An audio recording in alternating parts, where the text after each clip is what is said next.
Si querés hablar de Chile también ningún problema no tengo para obtener tu No, reflexión. creo que va a venir bien también para trabajar coordinadamente en varios organismos multilaterales, ¿verdad? Siempre que uno tiene un pensamiento un poco más similar, es más fácil trabajar. De hecho, trabajamos muy de cerca con el gobierno argentino, con el gobierno de Bolivia, Ecuador, Panamá, o sea, todos gobiernos de derecha, no hace falta ser ultraderecha, pero de derecha. Ellos nomás dicen ultraderecha. Y ahora viene Chile, así que Chile tiene que recuperar su brillo. Quiero comentar algo, porque la otra vez estaba viendo a alguien que defendía a Boric, para poner en contexto lo que es Paraguay. Y le criticaba a un economista muy reconocido de derecha, Klaus Schmidt-Hebel, que decía que al comienzo del año decía que la economía chilena iba a crecer 1,5%, lo cual era muy malo. Y este periodista, que es más de izquierda por lo que se nota, sacaba pecho y decía cómo se equivocó, porque Chile al final de este año va a terminar creciendo 2,5%. Y no lo digo para criticar lo de Chile, sino para que apreciemos cómo Chile está hiper contento porque va a crecer 2,5%, por lo menos alguien pro gobierno, y nosotros estamos creciendo 6 este año. 6. ¿Vos me estás dando ese dato ya consolidado, Carlos? Ese es el dato que lanzó el Banco Central el viernes, cuando hicimos este evento grande que se llama, digamos, evaluación del 2025 y perspectiva para el año que viene. Ahí quitó el dato final de proyecciones. Lógicamente ese dato puede cambiar. Yo espero que cambie incluso un poquito para arriba. ¿En serio me estás hablando? Sí. Entonces ellos quitaron una proyección de 6 y para el año que viene un 4,2%. Ese sí estoy más seguro que va a ser un poco más arriba. Pero te digo, Paraguay creciendo 6, mientras que algunos países quitan pecho porque están creciendo 2,5%. Así que tenemos que valorar un poco lo que ha sido el desempeño económico de este año. Un año no solo que ha sido bueno, yo creo, en términos macroeconómicos, sino que directamente sorprendió a todo el mundo. A mí me sorprendió también el 6%. Yo soy muy optimista, estaba esperando 5,5% como máximo, y después el Banco Central salió con un número de 6% de crecimiento económico. Ahora, yo voy a entrar con un tema que es recurrente y aburrido, mi querido Carlos, con respecto a la macro. Y ya sabes lo que voy a decir. Pero es que me agarré todas estas 2 semanas previas que ocupé con los obispos, que entre paréntesis les agradezco siempre la amabilidad que tienen de atendernos y de atenderme.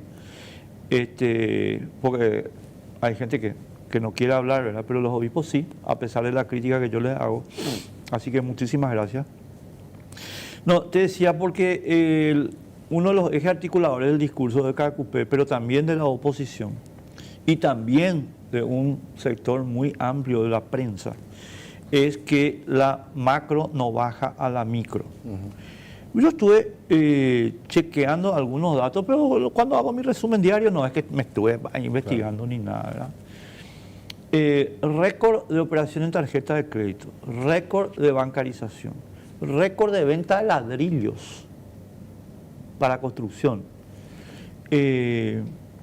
Bueno, en fin, hay una cantidad de elementos que nos dicen, pero espera un momento, si esto no es micro, ¿qué es lo que es micro?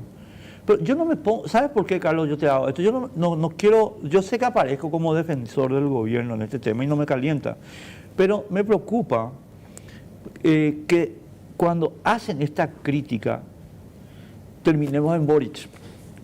¿Se entiende mi punto, verdad? Yeah. Porque cuando vos diagnosticás mal, el remedio es malo y el paciente se cae. Coincido contigo. Yo tuve la oportunidad de hacer una presentación, 25 minutos teníamos cada uno, y una de las partes de mi presentación era la macro en la micro. Y vos dijiste un dicho, ¿verdad? Yo te digo otro, dato mata relato. Entonces lo que estuvimos haciendo fue presentar, por ejemplo, todos los elementos que hablan, algunos de los que vos decís ahí, que hablan justamente cómo Paraguay ha ido mejorando en la micro también. Para darte un número que creo que es relevante para mucha gente, los índices de pobreza. Es muy claro en los datos, se ve que en la medida en el cual a lo largo del año, cuando el PIB per cápita aumenta, y eso quiere decir hay crecimiento económico, cuando el PIB per cápita aumenta, los niveles de pobreza van cayendo. Y básicamente te digo dos números. Era el PIB per cápita mucho más bajo en el 2002 y teníamos pobreza de más del 50%. Ahora tenemos un PIB per cápita que creo que es 7 veces más de lo que era antes y tenemos un nivel de pobreza alto todavía, pero es solamente 20%. Vayamos más recientemente. Y no quiero entrar a criticar al anterior gobierno o no, pero los datos me dicen lo siguiente. Entre el 2019 y el 2023 o 2018, agarrar el que quiera ese periodo de 5 años, se produce un estancamiento del PIB per cápita. Adivina qué pasa con los niveles de pobreza en el país. Aumentan. Y desde que se retoma la senda de crecimiento del PIB per cápita, se tiene una caída en los índices de pobreza. Y para tocar un solo indicador de los tantos que hay con respecto a cómo la macro llega a la micro. Y en este caso en particular, a aquellos que están en una situación más vulnerable, que son aquellos que están en pobreza y en pobreza extrema. Lógicamente, la gente siempre va a estar insatisfecha, ¿verdad? Porque vos estás insatisfecho, yo estoy insatisfecho, todos queremos más. Eso forma parte de la naturaleza humana. Ahora, entrar a lo que escuché la otra vez me pareció muy buena definición. Negacionismo macroeconómico, que es aquella persona que niega totalmente cualquier efecto positivo de la macroeconomía. Entonces, ese es un término que tenemos que adoptar, Enrique, porque ese negacionista nos puede terminar llevando hacia totalmente otro lado de lo que ha sido el éxito de la economía paraguaya durante 22 años y empezar con experimentos radicales, más de otro tipo de ideología y que finalmente va a terminar destruyendo la macroeconomía. ¿Qué quiere decir? No que el número va a estar feo en un reporte del Fondo Monetario, sino que no vamos a crecer, no se va a invertir, no se van a generar puestos de trabajo y por tanto la gente no va a vivir mejor, va a vivir mucho peor. O sea, la gente, para terminar nomás, recibí muchos llamados y mensajes por cómo está el dólar. No sé si está entre tus preguntas cómo está el dólar. Vos sabés bien que es una de mis preguntas. Pero antes a vos te preocupaba cuando el dólar subía, sí, ¿verdad? Y vos me retabas porque el dólar sube. Sí. Te juro que no es bueno que te reten, pero me parece mucho más agradable que me reten porque el dólar está muy bajo y nuestra moneda está muy fuerte, a que me digan nuestra moneda no vale nada y el dólar se está yendo a las nubes. ¿Entendés? Entonces, el hecho de que el dólar ahora esté muy bajo tiene varios factores. Uno de ellos es la tendencia mundial, o sea, eso no podemos discutir. Pero otra vez, Paraguay está creciendo a casi el triple de lo que crece la región, entonces va a tener luego un fortalecimiento de su moneda más fuerte. Entonces, un dólar bajo va a implicar seguramente, y ojalá que Eddie Jara esté mirando, la posibilidad de que se baje el precio de los combustibles. Hay que ver cuánto tiempo se mantiene el dólar bajo para ver si abre las puertas. Y eso es micro. Sí, métele. Abra un pequeño paréntesis. No, vos sabés que estábamos hablando la vez pasada con Jorge Aricoche, porque a mi modo de ver, mi querido Carlos, acá hay alguna cuestión de análisis económico que a mí me llama poderosamente la atención. Puedo yo estar equivocado, ¿verdad? Pero como vos sos el ministro de Economía y Finanzas, pero además sos un Chicago Boy, y lo digo no como crítica, sino como, ¿cómo se dice? Como homenaje, no sé cómo llamarle. Te voy a plantear algo. No, el dólar está para bajarse y más todavía, porque ahora se están publicando los datos, eso es lo que estábamos discutiendo con Garicoche la vez pasada, de que entre 2020 y 2023, o 2022, estoy hablando de memoria, te pido disculpas, se emitieron, estimados amigos, el 40% de todos los dólares de la historia. El guatamina calculársela, ¿entendés? Y yo por lo menos que soy freemaniano, no sé cómo llamarle, monetarista, chicagiano, no sé cómo llamarle, ahí está. No hay que ser premio Nobel. Claro. O sea, ¿entendés? Te va a llevar. Y ahora con la Fed reduciendo la tasa, entonces ahora uno ya mira, bueno, dólar o guaraníes, prefiero irme nomás a guaraníes, encima hay una tendencia. Todo lo contrario de lo que ocurrió a comienzos de año y que nosotros a comienzos de año decíamos con el presidente del Banco Central, no tiene sentido de que el dólar se esté yendo para arriba porque en otros lados había una tendencia al debilitamiento del dólar.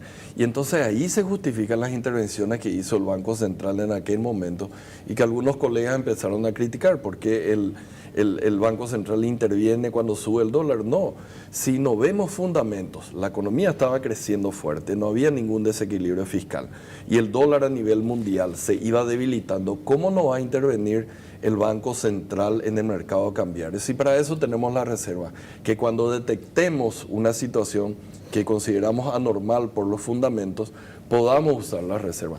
La tasa de política monetaria es la tasa de política monetaria, pero porque también vi acá en este medio, había un economista, ex ministro de Hacienda, el sábado. Sí, nomás, César. Sí, no, Banana. Banana estaba diciendo que el Banco Central debería haber subido la tasa de interés para atenuar el incremento del dólar a comienzos de año. Cuando que la tasa de interés es la tasa de política monetaria, se utiliza para combatir la inflación. Tiene un solo objetivo, que es combatir la inflación. Para cuestiones cambiarias, para eso se tienen las reservas monetarias. Vos no podés tener un instrumento, dos objetivos. Vos tenés dos instrumentos, la tasa de política y las reservas. Cada uno ataca por su lado. Entonces yo disiento un poco el análisis de Banana y yo creo que el Banco Central hizo bien, detectó una normalidad y entonces intervino fuertemente. Y perdón que hable porque yo soy ministro de Economía, pero tengo 5 años en el Banco Central, por no decir que tengo mucho más tiempo. Es que Carlos, yo tengo acá anotado y después te voy a mostrar para que veas. Entre paréntesis, para la gente que no sabe quién es Banana, es Manuel Ferreira, que fue ministro de Hacienda de nuestro país, economista muy reconocido, que trabaja con nosotros, por supuesto. Mira, le voy a mostrar a Carlos mi anotación acá. No baja. ¿Por qué hice esta anotación, estimadas amigas, amigos? Porque esto, mi querido Carlos, el gobierno no lo está socializando. Y no lo está socializando en beneficio de un discurso que para mí es deleterio y tremendo. Y yo voy a decir con nombre y apellido, y vuelvo a reiterar, estimado mío, porque hay gente acá que toma muy como cuestiones personales. Yo no tengo nada personal con Billy Baesken, ni con Ever Vidal, al contrario, ellos siempre vienen acá. Pero yo quiero, mi querido Carlos, cuando digo nombre y apellido, señalar las cosas con su nombre para que podamos hacer lo que haya que hacer en términos de corrección. Cuando vos decís, amigo Billy, amigo Ever, que no se está bajando a la microeconomía, lo que estás diciendo es, señores, el esquema no funciona. Y por tanto, cuando vos seas gobierno, ¿verdad? Entonces voy a cambiar el esquema, porque no llega a la micro. Y en consecuencia vas a empezar a tomar medidas que van a destruir lo que se está logrando. Boric, Luis Arce, Cristina Kirchner. Entonces, y podemos seguir dando nombres. Entonces, espera un momento, no, este discurso no tiene asidero. Pero no tiene asidero no porque está acá Carlos Fernández. Ustedes me escucharon toda esta semana y la semana anterior y la anterior contestarle a los obispos. No tienen asidero, estimado amigo. Ahora, Carlos. Ahí nomás sí. Te quiero justamente decir una cosa. Quisiera saber qué proponen. ¿Verdad? Yo también. ¿Qué quieren? Subir los impuestos al 40%, triplicar no sé qué programa social, usar las reservas del Banco Central para financiar el fisco. ¿Qué es lo que están proponiendo, verdad? Bueno, vamos, genial, la macro no anda a la micro. ¿Cuál es tu política? ¿Cuál es tu política monetaria? ¿Cuál es tu política fiscal, de salud, de educación? Y cuando diga de salud, de educación, de defensa, de cosas, ¿de dónde va a quitar los recursos? Porque muy fácil es diseñar siempre programas que le alcanzan a todo el mundo, pero ¿cómo financias? Así nomás. ¿Entendés? Entonces, ese tipo de cosas sería interesante que también argumenten en el Congreso, ¿verdad? Que parlen en el Parlamento y que nos digan entonces si la macro no llega a la micro, ¿qué proponen? ¿Cuál es la solución y cuál es la forma en la cual van a financiar? Yo creo que así por lo menos vamos a poder nosotros contrarrestar y también qué datos ellos tienen, porque eso siempre es importante, como para decir no llega, porque ellos por lo general hablan solamente de la sensación.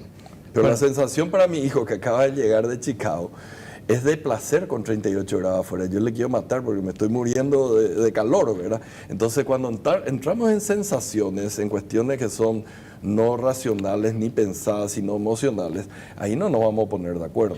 Bueno, esa es mi discusión de siempre con Billy, ¿verdad? Porque Billy es un diputado que trabaja sobre la idea de las sensaciones.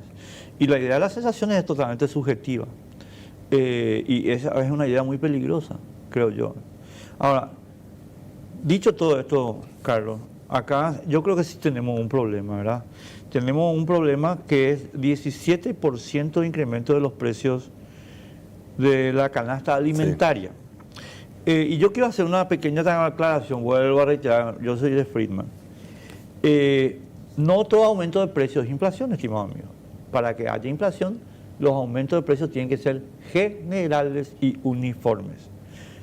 No es que hay inflación por... Bueno, ahora sí tenemos en la canasta alimentaria un incremento de 18%. También demuestran los datos y es cierto eso y es una preocupación. Tenemos que ver qué podemos hacer. De hecho, se habilitaron la importación, por ejemplo, de carne de Brasil, está llegando carne de Brasil, de tal manera tratar de atenuar ese 17% de inflación que se tuvo en este año en esa de aumento de precios. Vamos a convenir. Sí, el aumento de precios principalmente concentrado en la parte de carne, que es un alimento muy importante para el paraguayo. Entonces, tenemos que ver qué podemos hacer. Lo que no podemos entrar, y por eso quiero escucharle a los otros también que dicen en controles de precios. Eso sería súper peligroso, porque pero después sí, no me pueden, pero sí fomentar la oferta, ver qué podemos hacer, abrir el mercado de tal manera a que eso sea mucho más accesible al paraguayo común, porque sí es una falla que hay. Yo en ningún momento voy a defender de que todo es perfecto en el gobierno o en este año, un año bueno, pero no perfecto. Pero tenemos que empezar ahora a pensar entre todos, a ver qué vamos a hacer aparte de abrir la parte de las importaciones en la parte de carne. Eso sí me preocupa en serio. Ahora, yo personalmente creo, Carlos, vos estás equivocado, vos sos el ministro, que acá tenemos un problema de oferta. Es decir, el mecanismo es muy simple para que la gente, o sea, yo creo que todo el mundo puede entender esto. Estimado mío, la ley de oferta y demanda, que fue conceptualizada por Alan Smith, es muy simple. A mayor oferta, menor precio. A mayor demanda, mayor precio. Oferta y demanda. Es una ley natural de la economía. Pasa en Corea del Norte, que tiene todos sus precios controlados. Y pasa en Paraguay. Entonces, ¿por qué hago esta pequeña perorata? Porque yo creo que en los productos alimentarios y particularmente en la carne, lo que no resolvió el gobierno bien, a mi juicio, es el nivel de oferta, Carlos. Sí. Es digamos, como la parte mala de nuestro éxito. ¿En qué sentido? El éxito fue abrir una cantidad de mercados increíble, tener una carne paraguaya que yo creo que es la mejor del mundo. Y entonces nos están llevando toda la carne, no nos deja acá. Chile tiene algo similar, pero Chile es muy vivo, que abrió y lleva toda la carne paraguaya, ¿verdad? Y después lleva la suya, libre de astosas y vacunación en otros lados. A nosotros nos falta eso de abrir más, ¿verdad? Para el mercado doméstico. Por esto es que te hablaba de que estamos importando, pero yo creo que hay que importar más. O sea, Brasil tiene una cantidad de sobra como para tratar de importar acá a Paraguay y aumentar técnica, la oferta. Sí. Perdón que te interrumpa, sí. Pero ¿quién define esa cantidad? Y eso es lo que quiero ver. Si queremos ver, quiero sentarme con Senaxa a ver qué podemos hacer de tal manera a abrir más el mercado paraguayo a la importación. Antes no hacía falta porque lo que se producía acá, digamos, era suficiente para exportación y para el mercado doméstico. Ahora casi todo se está yendo a exportación. Entonces, ¿cómo alimentamos el mercado doméstico? Vos dijiste muy bien. La demanda está más o menos constante, no creo que haya subido demasiado. Algo habrá subido si es que bajamos los niveles de pobreza y crecimos, pero no para justificar un 17% de incremento en la carne, creo que incluso es más. Entonces es un problema de oferta y entonces para la oferta tenemos que ver cómo traemos más oferta acá en el mercado paraguayo y yo creo que la clave va a estar en Brasil. Pero para que veas que todo está interrelacionado, Carlos, porque hay mucha gente y sobre todo la gente del sector empresarial, que yo hay cosas que no entiendo del sector empresarial, pero el sector empresarial pretende, estimados amigos, que la vida institucional se tiene que separar de la vida económica. Eso no funciona así y no puede y no debe funcionar así. ¿Por qué digo esto? Porque, Carlos, este problema de los precios alimentarios les está generando un costo político muy grande a ustedes. Entonces, yo no estoy entendiendo muy bien cuál es la lógica de no tener sentido de urgencia con respecto al tema. Y sobre todo cuando estamos en un año electoral, ¿verdad? Sí, puede ser una faña, ¿verdad? Como nos preocupa cuando de repente el precio del tomate, que es algo fundamental, también se dispara. Bueno, ahí tenemos, por ejemplo, los afidis que se eliminan de tal manera que se pueda importar más. Como vos decís, acá tenemos que controlar los precios, no con controles de precios, claro, sino con una mayor oferta y demanda tenemos que hacer. Y bueno, a lo mejor nos estamos moviendo muy lento en la parte de la carne, pero sí va a ser fundamental empezar a Pero no es solo la eso. carne, Carlos. En la parte alimenticia. Sí, porque ahora el tomate para mí es un planeta aparte. Entre paréntesis te digo, el planeta. Para mí, sinceramente, el tomate es un planeta aparte, porque tenemos protestas de productores de tomate que dicen que no consiguen precio. O como si fuera que tuviéramos una sobreoferta de tomate, ¿verdad? Y ahí es donde yo digo, espera un poco, que hay un chisporroteo ahí. Leíste, me parece, esta semana. Vi. Esta semana o la semana pasada, no me acuerdo que. Pero al mismo tiempo está muy caro el tomate en el supermercado. O sea, espera un poco, ¿qué pasa ahí? Algo está raro. Sí, o sea, quisiera entender, no soy especialista en tomate. Yo entiendo. Esto Carlos Jiménez de repente tal vez pueda hacer nosotros. Cada vez que tenemos equipo económico nos encontramos, siempre hablamos, porque le presiona mucho al Banco Central en sus mediciones de inflación, pero a veces Carlos Jiménez también dice, mira, tenemos que proteger a los productores, pero acá hay un problema porque, como vos decís, hay una sobreoferta de tomates, pero al mismo tiempo tenemos precios que no colapsan, digamos, si hubiera una sobreoferta para el consumidor, porque sigue estando relativamente caro el tomate. Entonces, acá hay un problema de cómo conectar esa oferta realmente al consumidor final, que no sean los intermediarios los que ganen. Bueno, y ahí, a ver, la intermediación tampoco tiene que ser intervenida, ¿verdad? En términos de controles, pero tampoco, pero el gobierno sí tiene que evitar el monopolio. Sí, Esa claro. Sí es una obligación gubernamental. Eso es cierto, sí. Entonces, si tenemos acá intermediarios que están monopolizando la adquisición, tenemos un problema que puede explicar la situación, ¿verdad? Puede que sí, de que no esté funcionando bien la llegada desde el productor al consumidor, porque hay un intermediario que te levanta los precios. Y eso es algo que, por ejemplo, la CONACOM tiene que ver y analizar un poco el mercado del tomate, me parece Una última, ridículo. Carlos, sobre hay esto. que ver eso. O sea, no te quiero romper la bola con esto, pero déjame decirte que esto le está generando a usted un gran problema político. ¿Por qué? Porque, y yo explicaba la vez pasada esto, Carlos, pero dame nada la perorata, pero quiero contextualizar para la gente que nos está viendo. Irán, estimado mío, en 1975 era un país que se estaba occidentalizando a toda velocidad, y lo digo en el sentido de adquirir valores democráticos, porque estaba en un crecimiento realmente sostenido muy importante, y entonces la clase media iraní estaba creciendo. Muy bien. Ocurre que el régimen de Reza Pahlavi no pudo satisfacer la demanda de la clase media. ¿Y qué pasó? Hubo una revolución, estimado mío. Y hoy tenemos una república islámica, que ustedes ya saben, no voy a hablar de eso. Estoy contando el proceso. ¿Por qué estoy contando el proceso? Porque la insatisfacción de la clase media es una bomba de tiempo. Y es una bomba de tiempo, yo te diría, la más peligrosa de todas. Porque la clase media en el mundo entero y en la historia es la que toma decisiones. Entonces, cuando vos le generás un descontento a la clase media, que se va al supermercado, yo no compro costilla, pero porque no me gusta, no es una cuestión de preferencia. Tengo los dientes flojos, no puedo comer hueso, ¿está? Bueno, entonces compro lomito. Pero el lomito se me fue de 160.000 a 300.000. Espera un poco. Y yo soy un clase media enojado. ¿Entendés, Carlos? Claro. No, sí, me queda claro. Uno de los precios más sensibles junto con el transporte, ¿verdad? Así que hay que cuidar ambas cosas. Estoy de acuerdo. Bueno.